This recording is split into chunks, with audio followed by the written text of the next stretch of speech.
Alrighty, back again. We've got Masked Saiyan this time. So took this one to Zenkai Cup on the weekend. He's getting a bit older now. He's a set, what was it, 2-3 sets ago? Started deck 16. It's a reboot of the original set 4 Masked Saiyan. Big fan of that deck, so decided to try the reboot. He's probably one of the only true aggro decks left out there after they nuded everything before, but really good generic black aggro leader. You can chuck a lot of the old pieces in, a lot of the new pieces, and he still feels really good to play. It's very glass cannon, however, so you really need to kill on that push turn, otherwise you're just going to die on the clapback every single time. So I decided to play this in Zenkai Cup. You don't really need too much. You've got your 15 Zenkai cards you need to include in your deck, I think. So you've got 7 from your Z deck, and then you really only need to main deck 8 Zenkai cards, which is pretty easy to do. Ended up going 4-2 with Masked Saiyan on the weekend for this one. Only 2 losses were SS4 Gogeta, I lost by 5k, and then the last game, Margin Vegeta, which I also lost by 5k. Bit unfortunate, missed out on the secret rare by 5k, but that's how it goes. What can you do? Still pretty happy. I went second every single game 6 times in a row, so you can really tell how much this deck pops off. If you go first, there's almost no stopping it sometimes. Going through the leader though, you've got Activate Main. This one actually says Burst 3. Interestingly enough, the old leader says Place 3 in the drop because Burst wasn't actually a keyword back then. But anyway, Burst 3, if you hit a black card, which you pretty much always will, you're getting crit for the turn, and if you hit a coloured card, you're getting a 5k pump for the turn. You can also take a life off this, so it stops that stall strategy that you used to be able to play out against the old Masked Saiyan. So yeah, take a life, awaken. When you're at 4 life, you're untapping 1, drawing 1, you're flipping over, and he's almost exactly the same on this side. He is a once per turn, burst 3, putting him in the drop. If you get a black card, it's crit. You get a coloured card, it's 5k. So when you flip over from the unawakened side, you do lose the crit, but you'll keep the 5k if you manage to luck it. And on this side, you can get the 5k again. So ideal world, 25k crit. Most of the time, probably 20 crit. You'll probably hit one of the colours there. Swing, draw. The other side didn't have that because, again, you were playing a crit leader. You really don't want to be gaining advantage while you're taking advantage away. That's a little broken. Activate Main, though, once per turn. If you Spirit Boost, you can take a life to re-stand your leader as well. He'll lose all his keywords, so he'll lose the double strike if you apply it to him. He'll lose crit if he already has it, but he will keep the power buff, so ideally he'll be another 25k swing and an auto draw for you. He does keep the auto because it's not a keyword skill. However, moving into the deck, we'll start with the Z deck. Pretty simple. You have your 1 Vegeta. He's just another Self-Awakener. A lot of people try and keep you at 6 because if you don't open a 1-drop take a life card, they think they can stall you out. But again, you just combo 1 card off from your probably small hand at that point, but at least you can awaken. You've got your Vegeta there literally just for that. Awesome in this deck, you've got the new anniversary box Crit Son Goku. He's a little bit of a mini mirror. You really ignore the first effect because you're not a Son Goku leader, but he is a 2-drop critical, 2 specific black, which is fine for us because we're only charging black. And then Activate Main, you can gain another 5k for every 7 black cards in your warp, black battle cards specifically. So he's a mini mirror there on that effect. Most of the time, it's pretty early game when you play him, so you're only really getting another 5k buff, but a 20k crit for 2 energy, still pretty good. I have gotten him up to, I think about, what was it, 25 or 30 is the max I've ever seen him at though, so don't expect anything super crazy out of him. And your last one, you got your new championship Demigras. Never played him once. He's literally just there as a Zenkai card. There's no way in Masked Saiyan you're comboing 3 cards on separate battles just to play him. You'd much rather play the Goku every single time. But again, he's a Zenkai card, so he counts towards our 15 Zenkai cards. Moving on, you've got 2 main packages in the deck. You've got your Vegex package, which is still amazing in any black leader that bursts. So this one, you've got your +2, just ditch your card to gain 10k, so he's another beater for you, and your -4, I wouldn't even worry about it. You never get it off in this deck because you're spirit boosting. But all of these cards from the Vegex starter chain, when you burst them, you play them. So either on your front side or your back side, you've got that burst 3. You're getting a lot of value out of them. He's also great with the picture card. If you do find that you bursted 3, for example, he comes out. You've only got 2 in your drop. It's not enough for an Overrealm. You play him, you ditch your card, then your Overrealm's live. You've got your 4 pseudo combo Kais. Still one of the better cards for pushing damage. A lot of the non-black decks are playing this one as well, just to push the damage through, like your blue superhero Gohans. A lot of those older decks have Deluge of Power, 4 colored cards from, what draft box was that? Dragon Brawl, the most notorious draft box. So they give an extra 10k pump on the battle card swings as well. This one is locked to having 5 or less cards in hand. So if you do have 6 cards, you combo her off, make it 5. She's a 10k pump for you. But in this deck, obviously bursting it, get as much value out of that as well is great. You have your blocker Trunks, also good. Burst him, get a blocker. It's a little bit of defense for the deck. But another thing for you there, auto, when he's played, you can take a life as well. So between your Vegeta, your starter deck card that takes a life, and this, you've got, I believe it's 12 ways to take a life, and you can use the Zenkai card that we talked about before. So you shouldn't really be getting stalled out ever on the take a life thing. And your last card, your damage pusher, Time Agent Vegeta. Great card, 19k body for free. I'll pretty much always swing the crits first, but he's good to push extra damage. Tap 2, activate battle there as well. You can warp something 3 or less on your opponent's board. Almost never comes up. I did have one game where I kept getting stalled out with Topo, so I actually had the energy to use it. But most of the time, 19k beater. Again, like I was saying with this deck though, you always want to swing crit first because your opponent's most likely going to keep a good opening hand. They can't afford to combo things off. If you're hitting for non-critical damage first, you're going to give them cards in hand that are comboable. So always go for that crit before you do anything else. It's one big thing with this deck.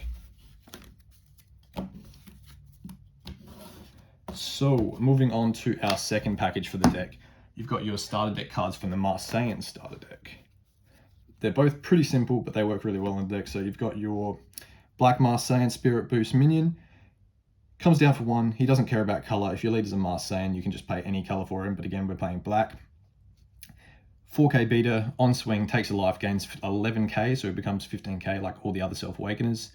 Doesn't have double crit or anything like that, but he has the Spirit Boost. You can restand him if you take a marker off Unison. Great to proc the leader to restand again, or really good early game if you just want to apply more pressure before you're awakened. And our other card, we have our Saiyan Spirit Boost Enigma. So 15k, dual attack. He is a blue card, but he'll come out for 1 colorless if our leader is who he is. Spirit Boost 1, your opponent gets a choice. So he either stays in the drop if they bottom deck a life, or if they choose not to do that, you get the 15k dual attacker. Even if they choose to bottom deck a life, he goes to the drop, you still activate the Spirit Boost so you can restand your leader. So you get a bit of value out of it regardless. Moving on to our, I suppose, not main deck pieces. Most of the deck builds itself, so you can probably see what's coming in a lot of these things, but coming into the super combo, of course, we're playing Vegeta. Just means you can never charge anything other than black. Most of the time okay, because we're only running 12 non-black cards in the whole, I think we're a 53 card deck, so it's not too bad. I have had a few unlucky games though where I opened 5 colored cards and 1 Vegeta, so I just have to charge my super combo. But realistically, when you're swinging for double crit every single turn, super combos aren't the biggest thing in the world. You mainly use them for defense. Going to our Overrealms, you're only playing 8 because it's really all you need. You've got your ideal first Overrealm, which is the Revive Ravager Vegeta. Overrealm for 3, so when you're bursting 3, you get to play him. Or like I said, if you burst a Unison, you ditch 1, you get to the 3. He bursts you another 3, which is fantastic for hitting those Vegex pieces or setting up your second Overrealm for the next turn. And he's a crit, which is a big thing, obviously, for this deck, so we want to be pushing crit. You have your later game Overrealm as well, Goku. So coming down, probably one of the best Overrealms in black. He's a 30k body, which is fantastic for free already. And then on play, he'll pull something back from your warp that is between 3 and 7. Not a whole lot of targets in this deck, honestly. He's mainly there as the 30k beater, but he's still probably the best free 30k beater. Getting you that card advantage as well. You could run Vegeta if you want to warp another card out their hand, but honestly, there's a few tech pieces I do like to grab back, so I still prefer Goku. Moving on from that one, we have our obligatory 4 Champa. So you really do want to be running 4 in this deck. You could probably stretch it and run the Kais as well if you want, but 4 is really all you need. Applying double strike to crit is obviously one of the best things in the game. You're denying so many resources from your opponent. Ideally on turn 1, your absolute best combo, going second of course, is swing with leader, give it a double strike, and then play that Overrealm Vegeta and give it 3 crits turn 1. So you're applying 3 critical damage. Most of the time they're going to take it. And then hopefully you've hit a Vegeta as well, so you can free play, swing with that, and then your Unison free play, swing with that. So again, like I said, always swing the crits first though, because you want to really push that damage through. If you start giving them cards first, they can combo things off. To hit our Zenkai account, but also because it's a disgustingly good card, you've got your new Son Gohan rare, the black one at 4 of.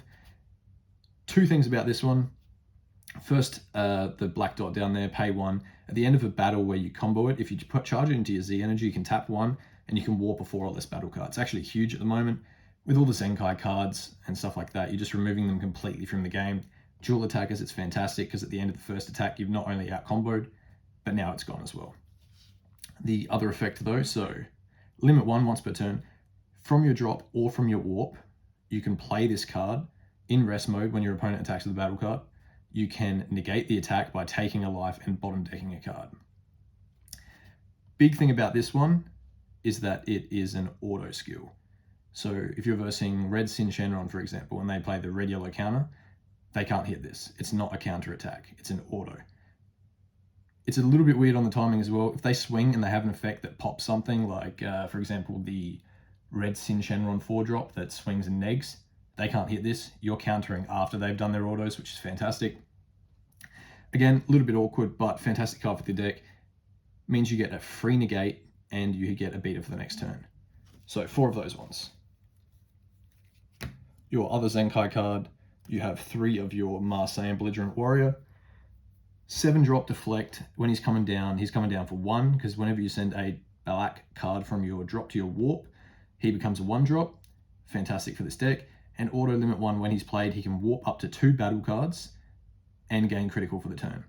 Those battle cards do come back at the end of your opponent's next turn, which means they can't swing with them when you pass. And if they're a Z card, obviously they're never coming back. But honestly, just having the extra 20k beater with crit for 1 is fantastic. So you can overrealm that Goku and grab him back. He's a really good viable target for that. Or you can grab back the Gohan for a bit of defense on the next turn. Just more of a medical thing. We have our 3 Shins as well. Pretty much every deck is running these at the moment if they can. 1 energy, draw a card. Obviously just a good cantrip if you'd like, but the auto effect as well. When you play him, your opponent can't attack next turn with anything 7 or more.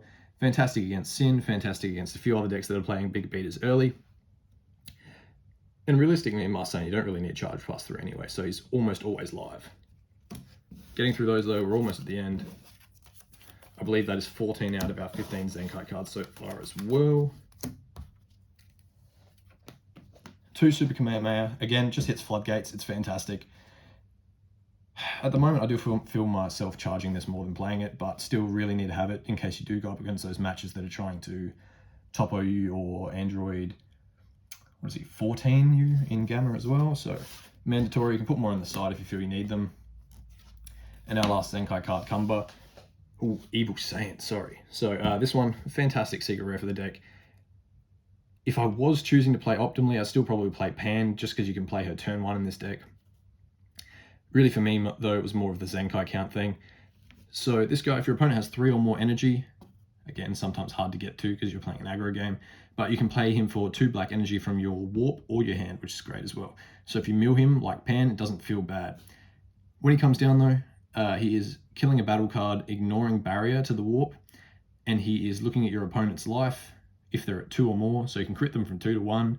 You warp that card if it's 7 or less. It doesn't specify battle card either, so you can warp a negate if you like from their life. And then when he comes down, he is stealing a battle card from their warp 7 or less onto your side of the field and negating its skills. So again, just getting you another beater. He does have a poutine-like effect as well, so the first battle card your opponent plays for the turn, either on your turn or their turn, you can steal it by warping one of your own battle cards.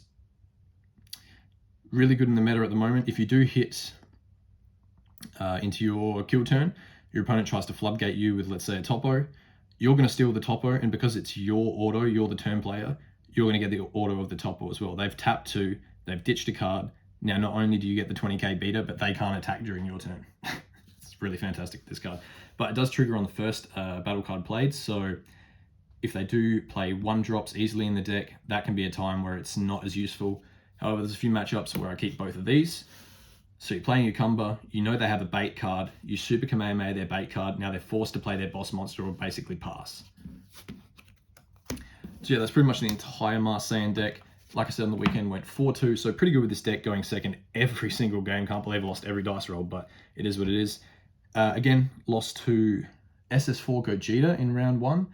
Only lost by 5k, which is awesome. I forced the Z Awaken really early. And Margin Vegeta, which is another aggro deck, lost by 5k.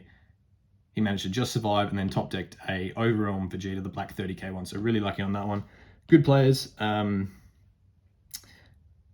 Like I said though, Glass Cannon, you really do need to push the damage or you're going to die. But it feels good in this meta at the moment, not having to play against any of those broken boss monsters. You'll almost never see SS4, what's his name, Peerless Fusion, the 4-drop in Goku Vegeta GT. You'll almost never see a 4-drop cell. You'll hardly see any secret rares because you're dead or they're dead by then, which is fantastic. But yeah, going through that one, give that deck a try. I've got a few more coming as well. We've got a Crimson and then a few more Rogue decks coming on the channel as well. Look out for those. Cheers.